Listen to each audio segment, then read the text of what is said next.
चला तर आपल्याला आता भागाकार शिकायचा आहे. काय करायचं आहे? भागाकार म्हणजे काय? भागाकार म्हणजे समान वाटप. आपल्याला 12 केळी घ्यायची आहेत. प्रत्येक केळीवर एक नंबर टाकायचा स्टिकर. 1 नंबर केळी, 2 नंबर केळी, 3 नंबर केळी, 4 नंबर केळी, 5 नंबर, 6 नंबर. बरोबर आहे? 7 नंबर, 8 नंबर, 9 नंबर, 10 नंबर, 11 आणि 12. आता 12 भागाकार 2, 12 भागाकार 2 इक्वल टू 6. बेसक्कुम 12, बे दोन्ही 4, बे त्रिक 6, बे चौक 8, बे पंचे 10, बेसक्कम 12. 6. 6 म्हणजे काय? आपल्याला 2 गट भेटलेले आहेत. 12 भागिले 2. 2 गट हा पहिला गट आहे. हा दुसरा गट आहे. पहिल्या गटामध्ये 6 केळी आलीत बघा. जे 6 उत्तर आले. हे पहिल्या 6 केळी. हे 1 ते 6 केळी पहिल्या गटात आलेत. 7 ते 12 दुसऱ्या गटात आलात. तर 12 भागिले 2चा अर्थ काय माहिती का? आपण 12ला 2 गटामध्ये डिवाइड करत आहोत. गट नंबर 1, गट नंबर 2 आणि गट नंबर 1 मध्ये 6 केळी आलेत बघा. 1 ते 6. गट नंबर 2 मध्ये 7 ते 12. अशा पद्धतीने आपल्याला 12 भागिले 2 म्हणजे 6.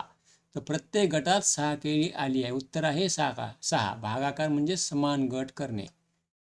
आता 12 भागिले 3 इक्वल टू 4. 3 एक 3, 3 दोन्ही 6, 3 त्रिक 9, 3 चौक 12. म्हणजे 4 गट झाले बघा. सॉरी, 3 गट झाले. किती? 12 भागिले 3. 3 गट आहे. गट नंबर 1, गट नंबर 2, गट नंबर 3. गट नंबर 1 मध्ये काय? 1 ते 4 के आले बघा. 1 नंबर, 2 नंबर, 3 नंबर, 4 नंबर. गट नंबर 1. गट नंबर 2 मध्ये 5, 6, 7, 8. गट नंबर 3 मध्ये 9, 10, 11, 12. सो गट नंबर 1, गट नंबर 2, गट नंबर 3. सर 12 भागिले 3चा अर्थ काय बाबा? आपल्याला प्रत्येक गटामध्ये 4 केळी आलेल्या आहेत. किती गट आहेत? 3 गट. उत्तर प्रत्येक गटात 4 केळी आली आहे. उत्तर 4. समान वाटप म्हणजे भागाकार. 12 भागिले 4 इक्वल टू 3. 12 केळी 4 समान गटामध्ये वाटली. म्हणजे काय? गट नंबर 1, गट नंबर 2, गट नंबर 3, गट नंबर 4. 4 गटामध्ये प्रत्येक गटामध्ये किती केळी आल्या? 3. बघा इथे किती? 12 भागिले 3. 3 गट प्रत्येक गटामध्ये 4 केळी आल्या बघा. आणि 12 भागिले 2. 2 गट आहेत. प्रत्येक गटामध्ये 6 केळी. प्रत्येक गटामध्ये 6 केळी. प्रत्येक गटामध्ये 4 केळी. प्रत्येक गटामध्ये 3 केळी. तर इथे किती आलेलं आहे? 12 भागिले 4, 3. म्हणजे काय झाले? 4 गट झालेले आहेत. प्रत्येक गटामध्ये 3 केळी आलेले बघा. 1 ते 3, 4 ते 6, 7 ते 10, 7 ते 9, 9 ते 12. अशा पद्धतीने प्रत्येक गटात 3 केळी आलेले आहे. सो भागाकार आपण अशा पद्धतीने शिकलेला आहोत. क्लिअर झालं? तर आता आपण काही उदाहरणं बघूया. ठीक आहे, आपण काही उदाहरणं पाहूया. 8 भागिले 2 इक्वल टू 4.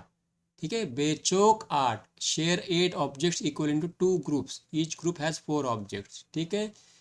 आता 6 भागिले 2 किती येईल? बेत्रिक 6. बरोबर आहे. चला आपण पुढे जाऊया. आपण नेक्स्ट जाऊ आपण आता. 12 भागिले 3. 3 चौक 12. Make 3 equal groups from 12 objects. 9 भागिले 3 किती येईल? 3 त्रिक 9. चला पुढे जाऊ आपण आता. 12 भागिले 3 किती आले? 4. Subtract 3 4 times. म्हणजे 12 मायनस 3 9. 9 मायनस 3 6. 6 मायनस 3 3. 3 मायनस 3 0. तर 12 भागिले 3 4. 10 भागिले 2 किती येतात? 5. ठीक आहे. 10 भागिले 2 म्हणजे 10 केळी आपल्याला 2 भागात करायची. किती आहेत? 5 केळी येतील. 10 बेट पंचे 10. 8 भागिले 2 किती येतील? 4. ठीक आहे. चला 15 भागिले 3 किती आले? 3 5 3 5 15 म्हणजे 15 केळी आहेत. 3 भागात डिवाइड करा. प्रत्येक ग्रुपमध्ये 5 केळी येतील. 12 भागिले 3 किती येईल? 3 चौक 12. ठीक आहे. आता मी तुम्हाला एक मजेशीर गोष्ट शिकवणार आहे मित्रांनो. अभ्यास करताना झोप येते बघा आपल्याला. मुलांना झोप येते आणि आपल्या घरामध्ये शुगर आहे, पप्पाला मम्मीला BP आहे, अस्थमा आहे, मायग्रेन आहे. तर अशा केसमध्ये आपल्याला हे ध्यान मदत करणार आहे. आपल्याला अभ्यासासोबत ध्यान पण करायचं आहे. उजव्या हृदयावर हे परमेश्वरा, हे ईश्वर, अल्लाह वाहेगुरु माझ्या हृदयात या. उजवात कपाळावर मी सगळ्यांना क्षमा करत आहे. उजवा टाळवर मी जी शक्ती जागृत करा. उजवा डोक्यावर ठेवून 5-6 वेळेस म्हणायचं आहे आणि दुनियात मांडीवर ठेवून शांत बसायचं. विचार आले क्षमा म्हणायचं. मित्रांनो हे करा, तुमचा अभ्यास चांगला होईल. हे काही फीडबॅक्स आहेत बघा. ही मुलगी आहे MCOMची आहे, परदेशी स्नेहा लक्ष्मण राऊत अकॅडमी नांदेडची आहे. हिला मायग्रेनचा त्रास होता, कमी झाला. मायग्रेन कमी झाला आणि अभ्यास केलेलं लक्षात राहत नसत. 10 वेळेस वाचलं तरी लक्षात राहत नसत. चांगला झाला. आणि ही 6वीची मुलगी आहे, ग्लोरी आनंद तिवारी नावाची.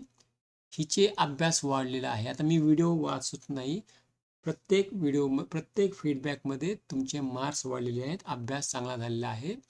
तर अभ्यास करताना झोप जी येत होती ती थांबलेली आहे. तर सुरुवात करा आणि सहयोग सेंटर नियर मी गुगलवर जावा आणि त्या केंद्रावर फुकट ध्यान शिकवलं जातं. ठीक आहे. राग कमी होतो, डोकं शांत राहतं, शुगर BP कमी होऊन जाते. आईवडिलांना पण सांगा आणि सुरुवात करा. म्हणजे तुम्हाला मॅथमॅटिक्स पण खूप सोपं जाईल. आपल्या शरीरामध्ये सूक्ष्म यंत्र आहे, 7 चक्र आहेत, 3 नाड्या आहेत. हे मूलाधार, स्वाधिष्ठान, नाभी, अनाहत, विशुद्धी, आज्ञा, सहस्त्रार चक्राची नाव आहेत. प्रत्येक धर्मामध्ये सांगितलेलं आहे त्या चक्राची नावं. इस्लाम धर्मात सांगितलं आहे सहयोगाबद्दल. ठीक आहे. हे मेडिकल डॉक्टर जे असतात हे चक्राचे नाव आहेत.